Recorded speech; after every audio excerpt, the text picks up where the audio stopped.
ವಚನ ಸತ್ಯ ವಚನ, ಭೂಮಿಗೆ ಬಂದ ವಚನ.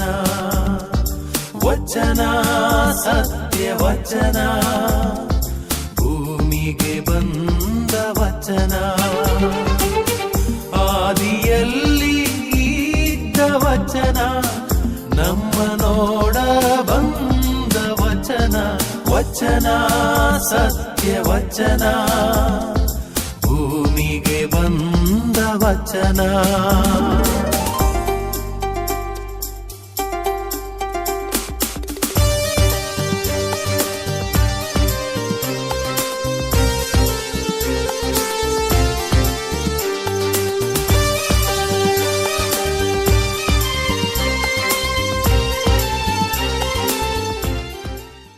ಪಿತನ ಸುತನ ಮತ್ತು ಪವಿತ್ರಾತ್ಮನ ನಾಮದಲ್ಲಿ ಆಮೇನ್. ಪ್ರೀತಿಯ ಸಹೋದರ ಮತ್ತು ಸಹೋದರರೇ, ಈ ಶುಭ ಮುಂಜಾನೆಯ ದೇವರ ವಾಕ್ಯಕ್ಕೆ ನಿಮಗೆಲ್ಲರಿಗೂ ನಾನು ಹಾರ್ದಿಕ ಸ್ವಾಗತವನ್ನು ಬಯಸ್ತಾ ಇದ್ದೇನೆ. ಮೊದಲಿಗೆ ದೇವರ ವಾಕ್ಯವನ್ನು ನಾವು ಆಲಿಸೋಣ. ಪ್ರೇಷಿತರ ಕಾರ್ಯಕಲಾಪಗಳು ಅಧ್ಯಾಯ 12 ವಾಕ್ಯ 1. ಆ ದಿನಗಳಲ್ಲಿ ಅರಸ ಹೆರೋದನು ಕ್ರೈಸ್ತ ಸಭೆಯ ಸದಸ್ಯರಲ್ಲಿ ಕೆಲವರನ್ನು ಹಿಂಸಿಸಲು ಆರಂಭಿಸಿದನು. ಯೋಹಾನನ ಸಹೋದರ ಯಾಕೋಬನನ್ನು ಖಡ್ಗದಿಂದ ಕೊಲ್ಲಿಸಿದನು. ಇದರಿಂದ ಯೆಹೂದ್ಯರಿಗೆ ಮೆಚ್ಚುಗೆಯಾಯಿತೆಂದು ತಿಳಿದು ಪೇತ್ರನನ್ನು ಬಂಧಿಸಿದನು. ಪೇತ್ರನನ್ನು ಬಂಧಿಸಿದ ಮೇಲೆ ಸೆರೆಮನೆಯಲ್ಲಿಟ್ಟು ಅವನನ್ನು ಕಾಯಲು 4 ಸೈನಿಕರಿದ್ದ ಚತುರ್ದಳಕ್ಕೆ ವಹಿಸಿದನು. ಪಾಸ್ಕ ಹಬ್ಬದ ನಂತರ ಪೇತ್ರನನ್ನು ಬಹಿರಂಗ ವಿಚಾರಣೆಗೆ ಗುರಿಪಡಿಸಲು ಉದ್ದೇಶಿಸಿದ್ದನು. ಪೇತ್ರನನ್ನು ಹೀಗೆ ಸೆರೆಯಲ್ಲಿಟ್ಟಿದ್ದಾಗ ಸಭೆಯು ಅವನಿಗಾಗಿ ಶ್ರದ್ಧೆಯಿಂದ ದೇವರಿಗೆ ಪ್ರಾರ್ಥನೆ ಮಾಡುತ್ತಿತ್ತು. ದೇವರ ವಾಕ್ಯವಿದು. ದೇವರಿಗೆ ಕೃತಜ್ಞತೆ ಸಲ್ಲಲಿ. ಪ್ರಭು ಯೇಸುವಿನಲ್ಲಿ ನನ್ನ ಪ್ರೀತಿಯ ಸಹೋದರ ಮತ್ತು ಸಹೋದರಿಯರೇ, ಮತ್ತೊಮ್ಮೆ ದೇವರ ವಾಕ್ಯವನ್ನು ಆಲಿಸಲು ನಾವೆಲ್ಲಿ ಸಿದ್ಧರಿದ್ದೇವೆ.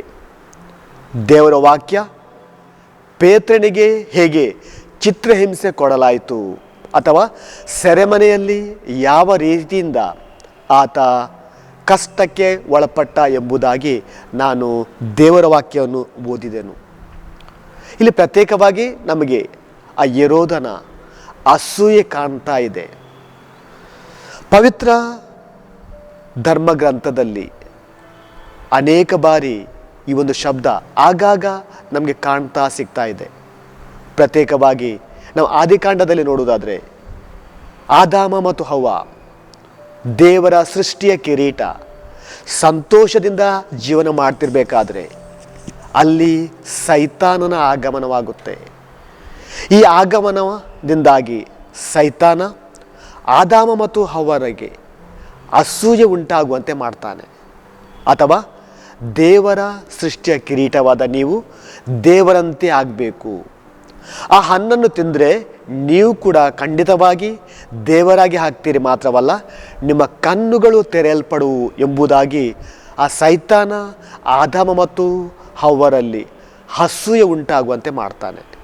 ಪ್ರೀತಿಯ ಸಹೋದರ ಮತ್ತು ಸಹೋದರರೇ, ಈ ಒಂದು ಘಟನೆಯಿಂದ ಒಂದು ವಿಷಯ ನಮಗೆ ಅಚ್ಚುಕಟ್ಟಾಗಿ ತಿಳಿಯುತ್ತೆ. ಅದೇನೆಂದರೆ ಸೈತಾನ ಆದಾಮ ಮತ್ತು ಹವ್ವರ ಜೀವನದಲ್ಲಿ ಒಂದು ರೀತಿಯ ಅಸೂಯೆ ಹುಟ್ಟಿಸಿ ದೇವರಿಂದ ದೂರ ಹೋಗುವ ಹಾಗೆ ಮಾಡ್ತಾನೆ. ಇದು ಕೇವಲ ಆದಾಮ ಮತ್ತು ಹವ್ವನ ಜೀವನದಲ್ಲಿ ಮಾತ್ರವಲ್ಲ, ಇಂಥ ಅನೇಕ ಘಟನೆಗಳು ನಾವು ಪವಿತ್ರ ಬೈಬಲಲ್ಲಿ ಓದ್ತಾ ಇದ್ದೇವೆ. ಹೀಗೆ ಆದಾಮ ಮತ್ತು ಹವ್ವ ದೇವರೊಂದಿಗೆ ಅನ್ಯೋನ್ಯತೆಯಲ್ಲಿರುವುದನ್ನು ಕಂಡಂಥ ಸೈತಾನ ಹೊಟ್ಟೆ ಕಿಚ್ಚಿನಿಂದಾಗಿ ಈ ಒಂದು ಕ್ರಿಯೆಗೆ ತೊಡಗ್ತಾನೆ. ದೇವರಲ್ಲಿ ಮತ್ತು ಆದಾಮ ಹವ್ವರಲ್ಲಿ ಒಡಕುಂಟಾಗುವಂತೆ ಮಾಡ್ತಾನೆ. ಮಾತ್ರವಲ್ಲ, ಆದಾಮ ಮತ್ತು ಹವ್ವರನ್ನು ದೇವರ ವಾಕ್ಯ ಕೇಳದೆ ಆ ವಾಕ್ಯವನ್ನು ಮೀರಿ ನಡೆಯುವಂತೆ ಆತ ಪ್ರೋತ್ಸಾಹಿಸ್ತಾನೆ. ಇಲ್ಲಿಂದ ಈ ಪಾಪದ ಉಗಮ ಆಗುತ್ತೆ ಎಂಬುದಾಗಿ ದೇವರ ವಾಕ್ಯ ನಮಗೆ ತಿಳಿಸುತ್ತೆ. ಖಂಡಿತವಾಗಿಯೂ ಆದಾಮ ಮತ್ತು ಹವ್ವನಿಂದಾಗಿ ನಾವು ಜನ್ಮ ಪಾಪ ಉಂಟಾಯಿತು ಎಂಬುದರ ಬಗ್ಗೆ ಬೈಬಲ್ನಲ್ಲಿ ಅಥವಾ ನಮ್ಮ ಧರ್ಮಸಭೆಯಲ್ಲಿ ನಾವು ಓದ್ತಾ ಇದ್ದೇವೆ, ಕೇಳ್ತಾ ಇದ್ದೇವೆ. ಹೌದು ಪ್ರೀತಿಯ ಸಹೋದರ ಮತ್ತು ಸಹೋದರರೇ, ಸೈತಾನ ಆದಾಮ ಮತ್ತು ಹವ್ವರನ್ನು ದೇವರಿಂದ ದೂರ ಮಾಡ್ತಾನೆ. ಅವರು ಪ್ರೀತಿಯಲ್ಲಿ ಅನ್ಯೋನ್ಯತೆಯಲ್ಲಿ ಇರಬಾರ್ದೆಂಬುದಾಗಿ ಈ ಸೈತಾನನ ಇಚ್ಛೆಯಾಗಿತ್ತು.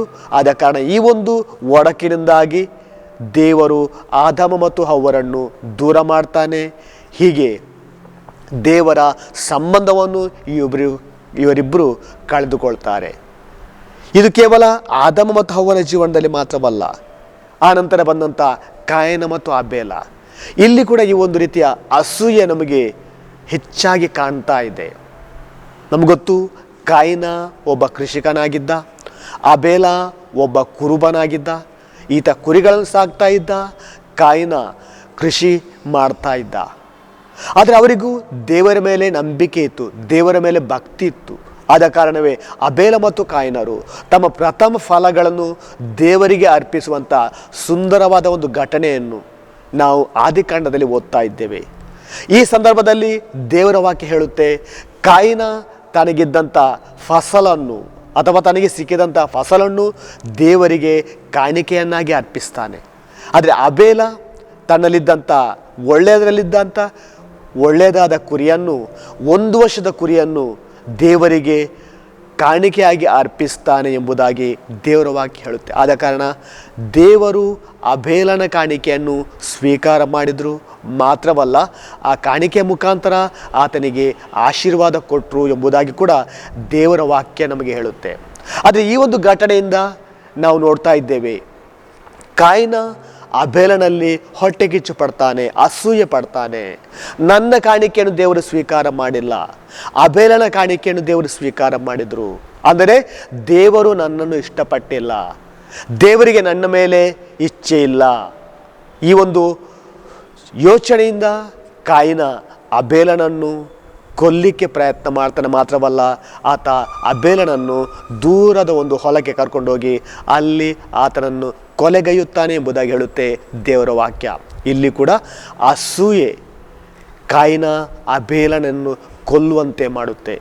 ಪ್ರೀತಿಯ ಸಹೋದರ ಮತ್ತು ಸಹೋದರರೇ, ನಾವು ನಮ್ಮ ದಿನನಿತ್ಯದಲ್ಲಿ ನೋಡುವಂಥ ಘಟನೆ ಅಥವಾ ಯಾಕೋಬನ ಮಕ್ಕಳು, ಇಲ್ಲಿ ಕೂಡ ಈ ಒಂದು ಅಸೂಯೆ ನಮಗೆ ಇನ್ನೂ ಹೆಚ್ಚು ಕಾಣ್ತಾ ಇದೆ. ಯಾಕೋಬನಿಗೆ ಯೋಸೇಪ ತುಂಬ ಪ್ರೀತಿಯ ಮಗ.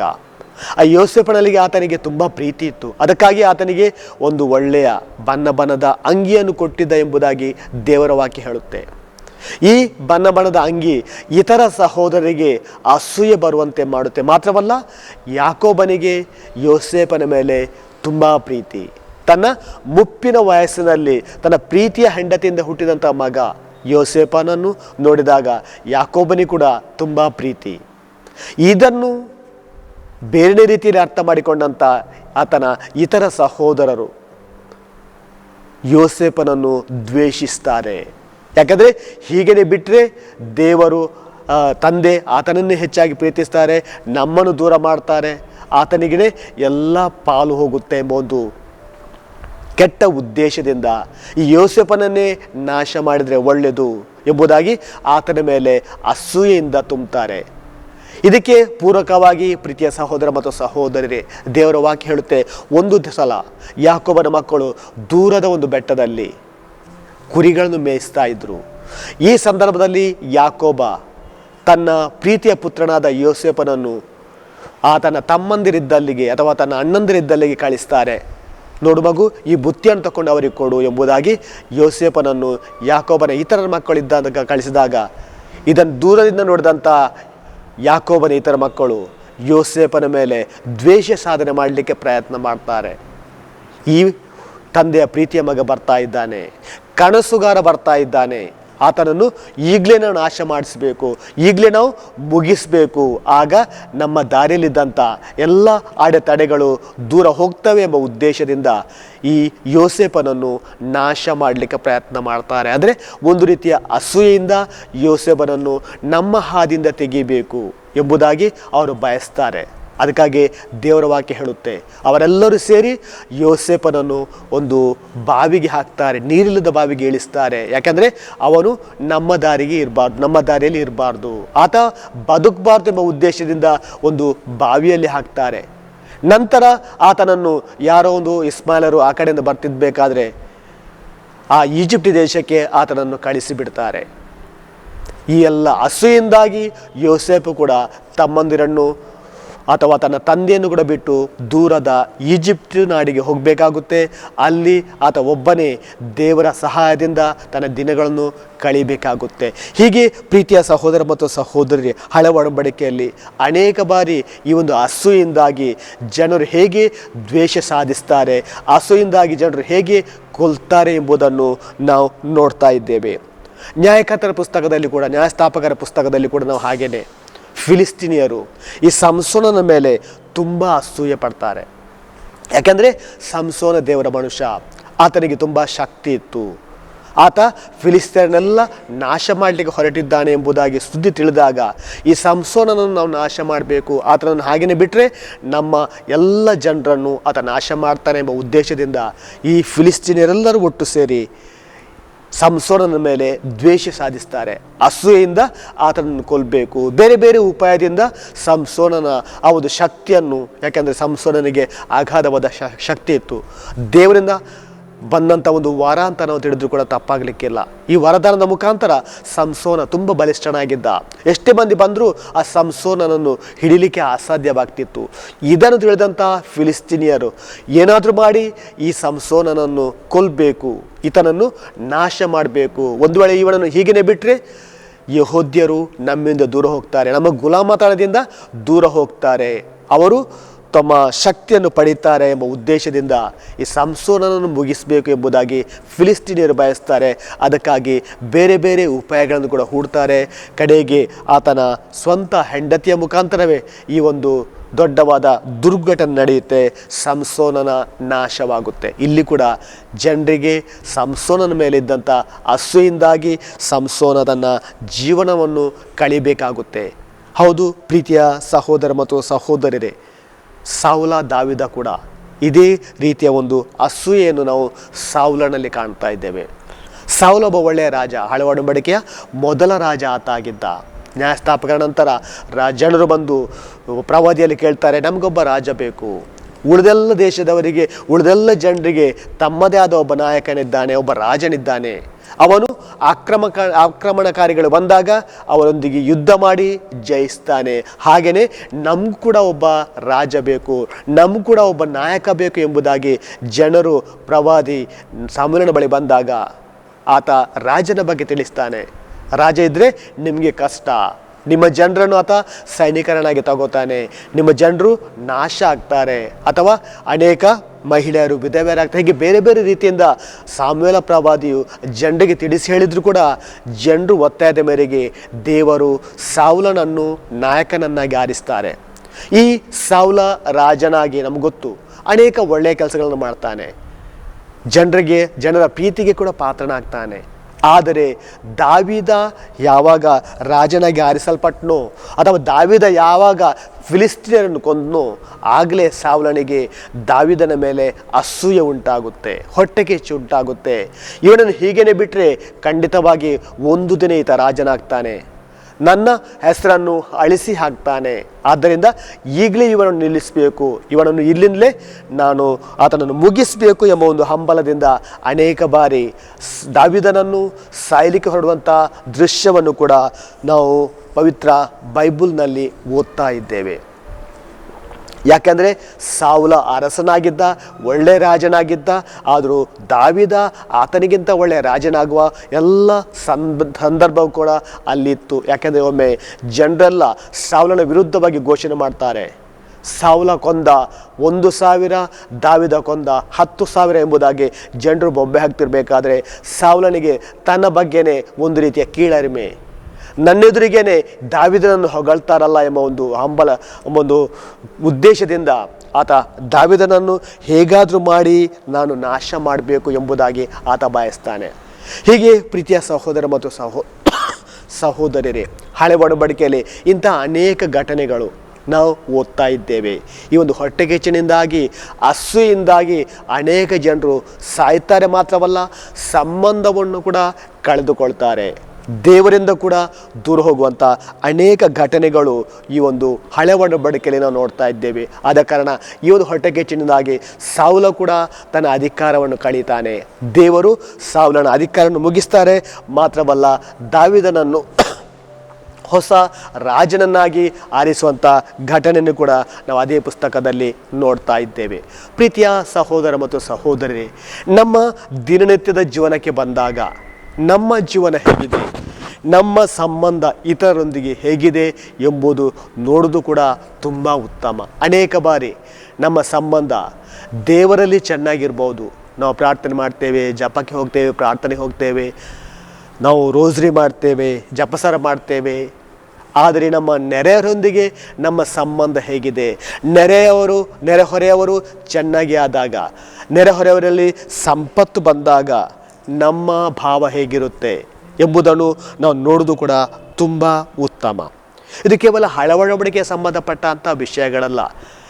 ಹೊಸ ಒಡಂಬಡಿಕೆಯಲ್ಲಿ ಕೂಡ ಇಂಥ ಅನೇಕ ಘಟನೆಗಳನ್ನು ನಾವು ಪವಿತ್ರ ಬೈಬಲ್ನಲ್ಲಿ ಓದ್ತಾ ಇದ್ದೇವೆ. ಪ್ರತ್ಯೇಕವಾಗಿ ಹೆರೋದ, ಇನ್ನೊಬ್ಬ ಅರಸ ಹುಟ್ಟಿದ್ದಾನೆ ಎಂಬ ತಿಳಿದಂಥ ಹೆರೋದನು ಯೇಸುಸ್ವಾಮಿಯನ್ನು ಹುಡುಕಾಡಲಿಕ್ಕೆ ಜನರನ್ನು ಕಳಿಸ್ತಾನೆ, ತನ್ನ ಸೈನಿಕರನ್ನು ಕಳಿಸ್ತಾನೆ, ತನ್ನ ರಾಜಭಟರನ್ನು ಕಳಿಸ್ತಾನೆ.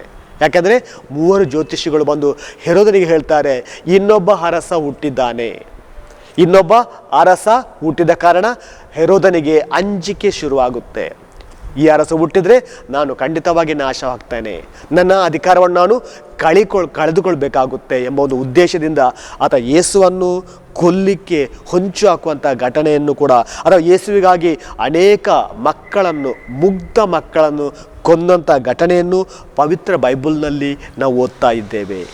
ಏಕೆಂದರೆ ಕೇವಲ ಅಸೂಯೆಯಿಂದಾಗಿ ಅನೇಕ ಚಿಕ್ಕ ಮಕ್ಕಳು, ಮುಗ್ಧ ಮಕ್ಕಳು, ಬೆಳಕು ಕಾಣದ ಮಕ್ಕಳು ಸಾಯುವಂಥ ಘಟನೆಯನ್ನು ಹೆರೋದ ಉಂಟು ಮಾಡ್ತಾ ಇದ್ದಾನೆ. ಪ್ರೀತಿಯ ಸಹೋದರ ಮತ್ತು ಸಹೋದರರೇ, ಯೇಸುಸ್ವಾಮಿ ಚಿಕ್ಕದಿರುವಾಗಲೇ ಅವರ ಮೇಲೆ ಅನೇಕರಿಗೆ ಅಸೂಯೆ. ಪ್ರತ್ಯೇಕವಾಗಿ ಯೇಸುಸ್ವಾಮಿ ತನ್ನ ಬಹಿರಂಗ ಜೀವನದಲ್ಲಿ ದೇವರ ವಾಕ್ಯವನ್ನು ಸಾರ್ತಿರ್ಬೇಕಾದ್ರೆ ಪರಿಸಾಯರು, ಶಾಸ್ತ್ರಿಗಳು ಯೇಸುವಿನ ವಿರುದ್ಧ ಹೊಂಚಾಗ್ತಾರೆ ಅಥವಾ ಯೇಸುವಿನ ವಿರುದ್ಧ ಸಂಚು ಮಾಡ್ತಾರೆ.